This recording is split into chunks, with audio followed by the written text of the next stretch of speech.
and welcome to This Week in East Brunswick. This week, the class of 1990 at East Brunswick High School celebrated at their graduation ceremony. The golf season was in full swing at Tamarack for the Middlesex Open, and Doug Halverson discusses teen suicide in part 3 of his series. These stories and more are coming up next, but first, here's a rundown of next week's program schedule on Channel 8. Monday morning, Lenore Kulik demonstrates cross-training on Look Great, Feel Great at 10 o'clock. At 10:30, join preschoolers for story time on Stories from the Library. Tuesday evening, it's in print at 7 o'clock, and at 7:30, John Magliaro and Frank Knoppenberger review spring sports at the high school. And at 8 o'clock on Tuesday night, find out information about Lyme disease and how to take precautions against getting it. Wednesday's schedule includes network comedy writers on For Art's Sake at 7:30, and the Piscataway-produced The Arts at 8 o'clock. Thursday brings This Week in East Brunswick at 7 and 8, and EB People at 7:30. Check the Channel 8 Community Bulletin Board for community announcements. Under cloudy skies threatening rain, the East Brunswick High School class of 1990 was graduated at J. Doyle Memorial Field on Tuesday evening. The event had to be postponed the previous night due to rain and looked as though it might have to be postponed again, but the rain stopped just minutes before the 6 p.m. starting time. Following the Pledge of Allegiance, led by Vice President of the class Wendy Rosenthal, and the invocation given by Rabbi Chaim Rogoff of the East Brunswick Jewish Center, the farewell address was given by Class President Erica Olin.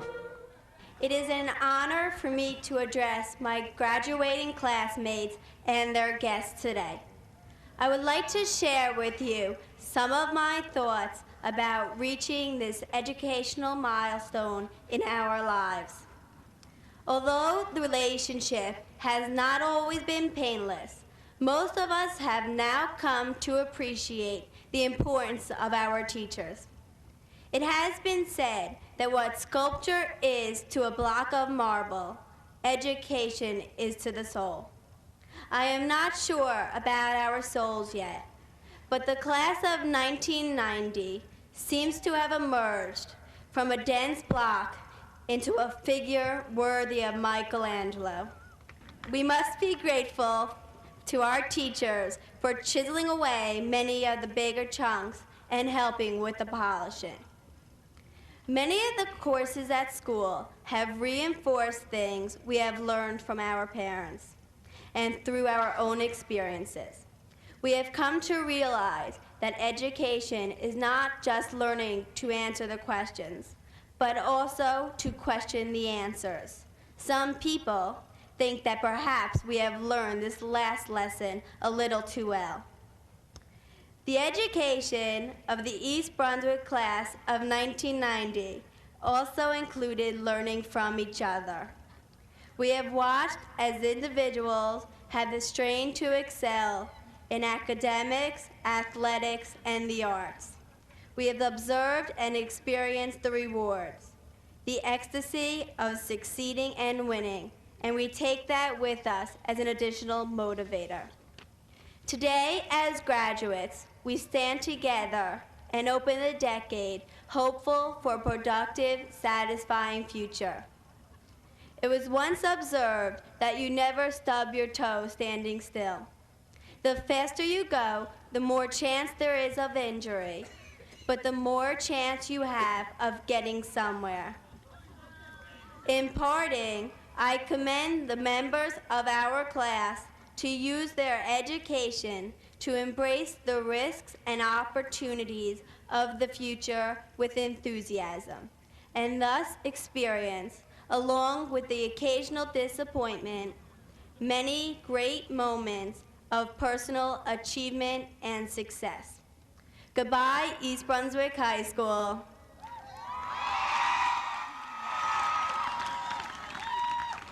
Goodbye, class of 1990.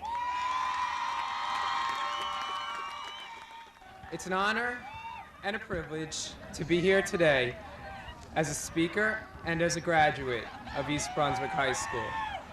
What makes this graduation especially significant is the fact we are the first graduating class of the 90s.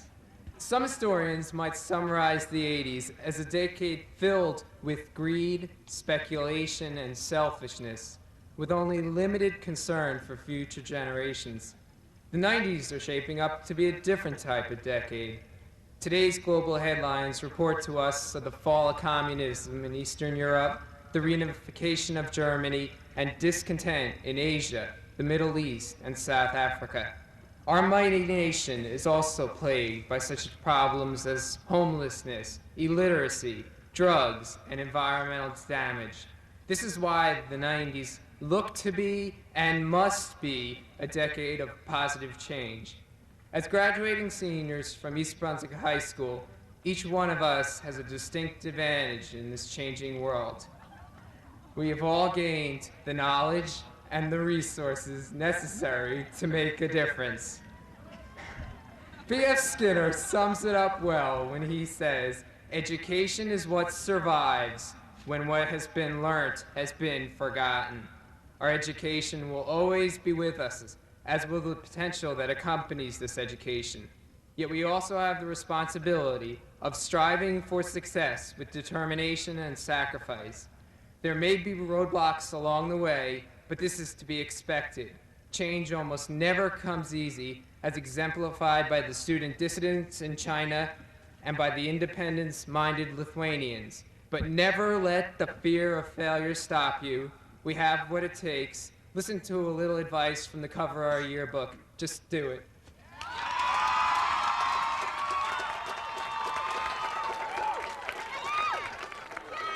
I feel very honored to have the opportunity to stand before all of you today to share some of my final feelings before we leave our beloved EBHS. During the past week, I've been trying to decide what message I wanted to convey to all of you. After great consideration, I want to tell all of you about a question that I had during the middle of the past school year. During the past winter holiday season, I approached several people asking whether 1990 was the end of the 80s decade or the start of the 90s. Funny thing was that none of the people that I consulted could give me a straightforward answer. And do you know why? It is because there is no clear-cut answer. Now, you may be asking yourself, what does this have to do with our graduating class? Well, my friends, my answer is simple. We are the class of 1990. We are the last of the 80s and the best of the 90s. We are the class of transition.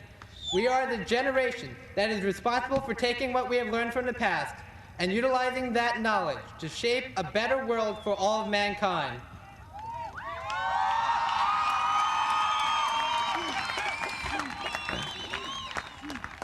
We have the unique opportunity to start anew, even though we are part of the past. Take full advantage of this opportunity, my friends. Well, let me just take this moment to thank a few people who have helped me survive throughout my high school career. First and foremost, I would like to thank my family, without whom I could not function, let alone succeed in life. My mom, dad, and my brother Jeff were always there when I needed them. Next, I would like to thank my friends for giving me moral support day to day, Mr. King and administration for respecting my viewpoint when few others would, Ms. Zaleski, Mr. Anderson, Mr. Lippincott, and Mr. Kenny for encouraging me to always do my best, and the rest of my teachers and acquaintances who are always willing to lend a helping hand. Finally, I would like to thank God for giving me the guidance to find my way through this maze we call life. But before I leave all of you today, let me just leave you with a few words which my parents have always told me, which I believe is quite appropriate at this time. They have always said, and I quote, "Life is not always smooth. It is full of ups and downs. But no matter how bad life may seem, keep trying your best, and nothing can keep you from succeeding. Let nothing keep each and every one of you from succeeding in life." Thank you.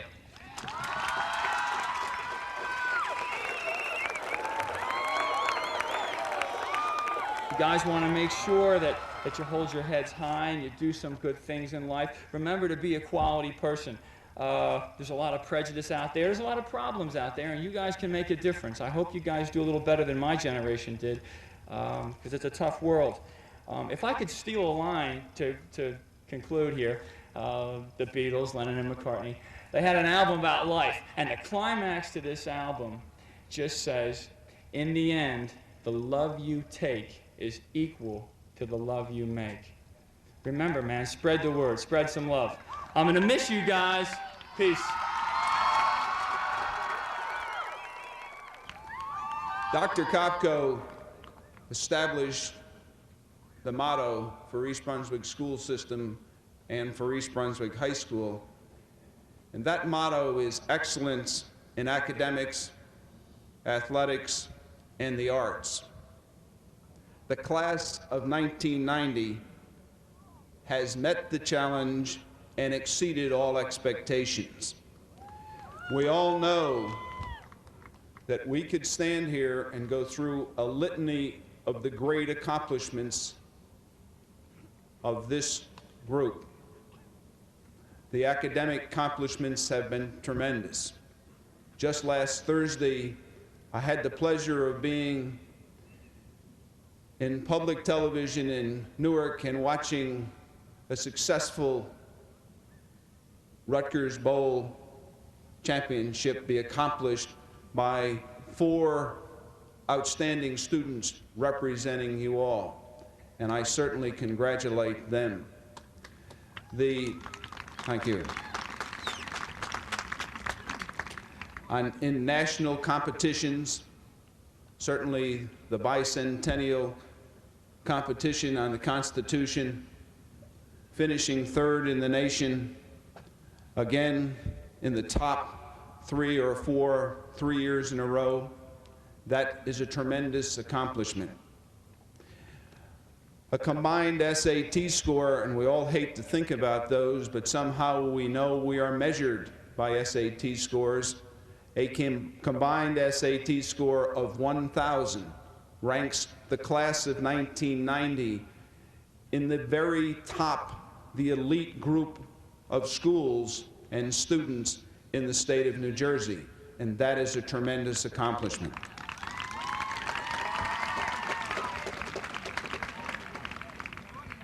Athletically, we have had tremendous success. National champions, 2nd this year in soccer, and we congratulate the athletics and the arts for their tremendous accomplishments. We salute your many accomplishments, the class of 1990. You are special, and you will always be remembered. Congratulations and good luck.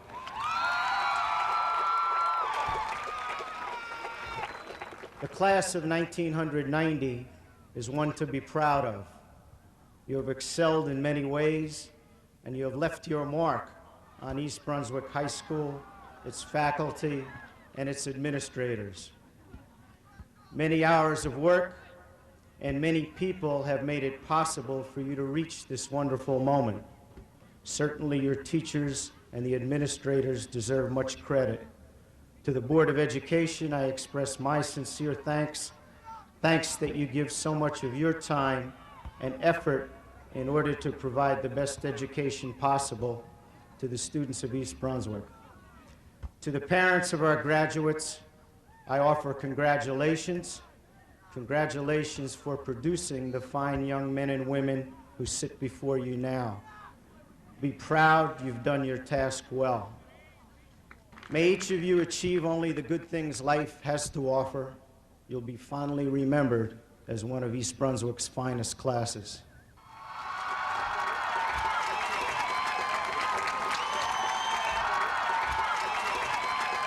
Members of the Board of Education, at this time, it is a distinct privilege and honor to present the East Brunswick High School class of 1990.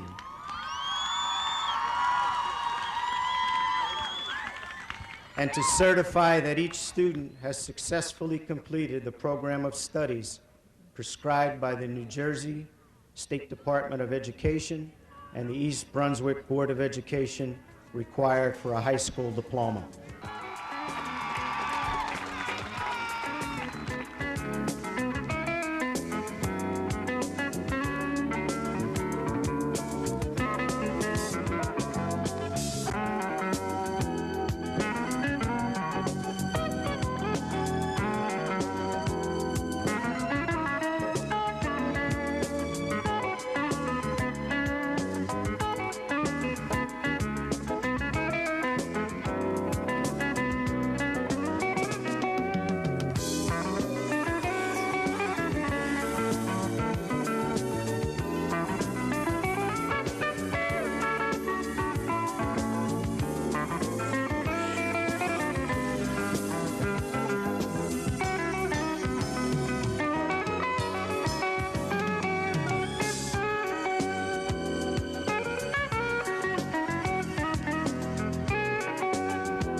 Welcome.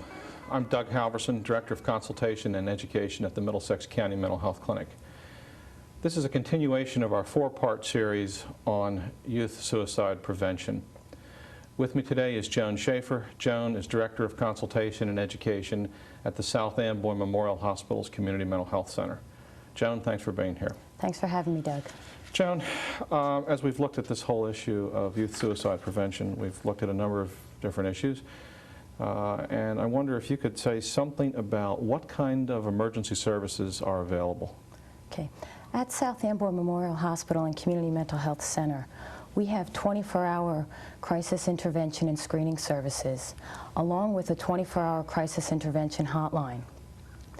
Both the emergency room and the hotline are staffed with mental health professionals who are able to provide emergency screening. So that's a service available to folks in this area for a crisis, but maybe what's really important to know is, what is a crisis? What is a suicidal crisis? Yeah.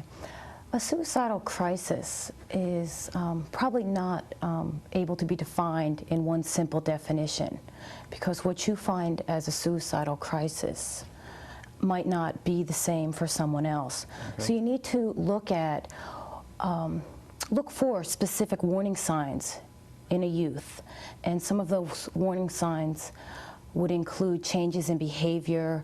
If you notice that they were not enjoying the same activities that they once enjoyed, if you notice that their mood was changing, they're becoming a little more irritable. Now obviously these are signs and changes that you might note in any adolescent, but when they begin to cluster together and you begin to get concerned, trust your own intuition, and make a phone call to a professional.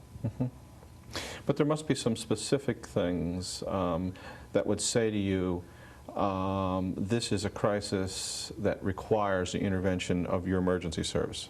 Well, you're very right there. If the child begins to discuss specific plans for suicide, starts to express some ideas about suicide, and you need to get really concerned if they actually go as far as talking about a specific method and a means for that method, and even have a plan laid out. So if the child is specific and the child is talking about something that's available to them, then some kind of immediate response is required. Most definitely. And that immediate response can be a phone call to our hotline at the hospital, where they can just bounce off with one of the counselors some of the things that they might be seeing. This hotline number bears repeating several times. The number is 727-5222. So you're saying that a concerned parent could call your hotline and say, my child is saying or doing these things, and what would happen then? Well, the counsel will help to go over what some of the warning signs are, will help point out what areas the parents should be concerned about, and if that counselor also becomes concerned because of the information that the parent or responsible adult provides, that individual will be asked to bring in the youth for further screening, or possibly referred to an outpatient clinic. We have an outpatient clinic located down in South Brunswick, which is South County Center. And not every child who begins to talk about suicide needs a hospital evaluation and hospitalization. They may be able to be treated in an outpatient program. For further information on some of the issues that Joan's raised, you may call the South Amboy Memorial Hospital Community Mental Health Center's hotline at 727-5222. I'm Doug Halverson. Thanks for watching. For the first time ever, an amateur has won the Middlesex Open golf tournament. Held at the Tamarack Golf Course here in East Brunswick, the tournament featured 26 professionals and 58 amateurs. Jeff Thomas, a six-time winner of the State Amateur Championship, walked away with the victory after a remarkable eagle on the 17th hole. Thomas finished the second round with a 4-under par 68 and a total 139 for the tournament. Another amateur, DJ Morris, came in second with a total 141, while Jim Miller, head pro at the Metuchen Country Club, finished third with an even par 142. For his efforts, Thomas took home a trophy and $300 in merchandise, and Jim Miller received $1,800 for beating the 25 other pros in the tournament. This year's Middlesex Open marked the 6th year of the tournament.